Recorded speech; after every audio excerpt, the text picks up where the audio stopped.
네, 부산은 지금 함께하고 계신 시각 5시 46분입니다. 한 주간 전 세계 곳곳에서 일어난 주요 이슈들 전문가 해설과 함께 정리해보는 시간인데요. 동의대 아시아개발연구소장 김태환 교수 나와 계십니다. 안녕하세요. 예, 안녕하세요. 네, 이 이야기를 안 할래야 안 할 수가 없네요. 예. 트럼프 미 대통령이 참 계속해서 여러 말들을 쏟아내고 있습니다.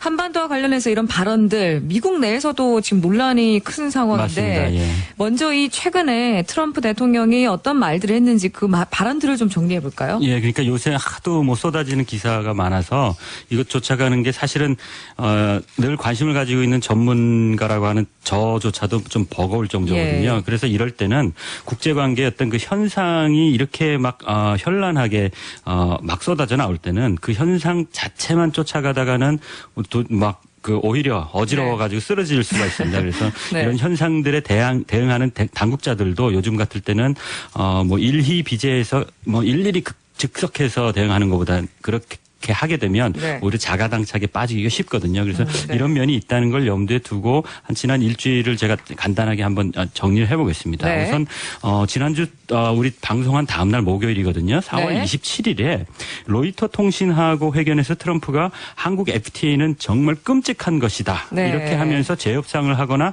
종결하겠다. 이런 말을 했거든요. 그리고 나서 한국에 배치되는 사드를 그 비용이 10억 불인데 이게 한국이 지불해야 될 것 같다. 네, 이게 이런 얘기를 네. 그러니까 당연히 그게 무슨 말이냐. 우리는 부지만 제공하기로 다 약속이 돼 있는데 미군 보호를 위해서 미군이 가져와서 미군이 운영하는 걸 왜 우리가 내냐 하고 우리 내부에서도 말이 많은데 미국에서도 그 다음 날 28일에 존 커비 전 국방부 그리고 또 국무부 대변인이었던 트럼프 오바마 행정부에서죠. 미국이 한국을 방해하는 것을 마치 부동산 거래라고 생각하는데 그거 아니다 하고 트럼프 발언을 비판을 했고요. 그러면서 도대체 트럼프가 동맹이 뭔지 좀 의미를 제대로 알지 못하는 것 같다. 이런 혹평들이 미국에서도 많고 아주 시끄럽습니다. 그런 가운데 청와대 김관진 국가안보실장이 백악관의 허버트 맥마스터 국가안보보좌관하고 4월 30일 날 오전 9시부터 30분간 통화해서 사드 배치 비용과 관련해서 한미 간의 기존 합의 내용을 재확인했다. 이렇게 밝혔거든요. 그 얘기는 10억 불에 대한 거는 근거도 없는 거고 우리가 지불할 필요가 없다. 이런 말인 거거든요. 그랬는데 아마 미국하고 한국하고 시간이 반나절 차이가 있으니까 같은 날인데요. 아마 이 통화 있고 나서일 것 같아요. 맥마스터 보좌관이 사드 비용 문제를 재협상하기 전까지는 기존의 협상이 유효하다. 이런 모호한 발언을 했습니다. 그러니까 한국이 낸다는 얘기는 없었지만 앞으로 내도록 재조정할 수 있다는 또 그런 얘기거든요. 그러니까 미국 보좌관 입장에서는 트럼프 자기 대통령이 그런 얘기를 했으니까 그걸 변호하기 위해서 한 말이 아닌가 그런 생각을 합니다. 그래서 요점은 사드 비용마저도 재협상할 수 있다. 그런 이야기를 한 것 같아요. 그 와중에서 어제죠. 5월 2일 날 한국일보는 지난 연말에 트럼프 측이 이미 사드 비용 문제를 다시 논의하자는 그런 의사를 전해왔었다고 이렇게 보도하기도 했거든요. 그래서 참 이게 어쨌든 지켜봐야 될 문제입니다. 이런 사드 문제도 그런데 5월 1일 날은 블룸버그하고 인터뷰하는 과정에서 트럼프가 적당하게 환경이 조성되면 김정은을 만날 거다. 그리고 김정은 만나는 게 영광이다. 이런 언급을 했습니다. 그래서 한국 언론에서는 이것을 김정은을 영광스럽게 만난다. 이런 표현을 많이 했는데요. 제가 인터뷰 내용을 직접 찾아보니까 그런 영광스럽게 만난다는 게 아니라 김정은을 만나는 것이 자신에게 영광이다. 분명히 이렇게 표현을 했습니다. 그러니까 의미가 다른 거거든요. 그러니까 이 며칠 사이에 북한한테 대화하자고 트럼프가 상당히 강력한 메시지를 전달하고 있는 그런 형국입니다. 정말 지난 한 주간 트럼프 대통령이 정말 정신없는 행보를 계속해서 보여주고 있는 상황입니다. 이 모든 거 우리가 좀 어떻게 이해하고 대응해야 할지 그게 좀 중요한 문제잖아요. 두 가지로 이렇게 나누는데요. 하나는 사드 비용 문제고 하나는 북미 대타협 문제잖아요. 사드 배치 문제는 여러 번 말씀드렸지만 우리가 너무 나서는 것이 문제라고 저는 개인적으로 생각하고요.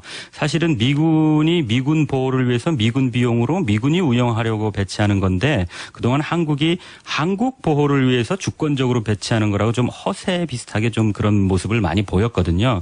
그러니까 사드 배치 자체를 미국과의 전략적인 경쟁 차원에서 보고 있는 중국이 미국에게는 이렇게 구두로 이렇게 항의하는 그 이상의 행위를 할 수 없는 입장인데 마침 한국이 허세를 부리니까 미국 대신 한국을 무역 보복이라든가 여러 가지 모양으로 이렇게 좀 두드려 패는 그런 형국입니다. 거기다가 네. 한국이 한국 방위를 위해서 우리가 배치하는 거라고 소리를 높이니까 뭐 경제적 이문의 입장에서 늘 모든 걸 보는 트럼프 입장에서 그래?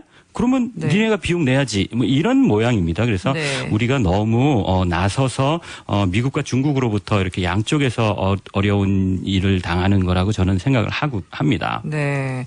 뭐 사드 배치 문제야 명분이 어쨌건 뭐 국민적 합의가 없었다는 이런 뭐 문제도 있고 여러 가지 미실 외교 이런 비판도 네네. 있었는데 이미 어쨌든 엎질러진 물인 상황에서 이제부터 우리가 좀 어떻게 해야 좀 덜 손해를 볼까 이 부분은 좀 고민해야 할 것 같은데 교수님께서는 좀 이 모든 상황의 본질 좀 무엇인지 네네네. 우리는 또 어떻게 해야 할지 좀 그래서 본질이 그렇다고 보니까 일단 지금부터라도 우리는 본질과 원칙에 입각해서 일관성 있게 하는 그런 태도로 돌아가야 되거든요. 그래서 네. 새로 들어선 정부는 이미 배치되고 있는 사드를 두고 배치해야 된다 말아야 된다 그런 논쟁을 다시 시작하는 것보다는 네. 미국과 중국에게 알아서 할 수 있도록 우리는 좀 이렇게 적절하게 좀 너무 나서지 않는 그런 모습을 보이는 것이 좋습니다. 그래서 북한의 핵과 미사일 방어용이기 때문에 이 문제가 해결되면 자연스럽게 사드 문제는 한국에서 어떤 존재 의미가 없다. 이런 것들을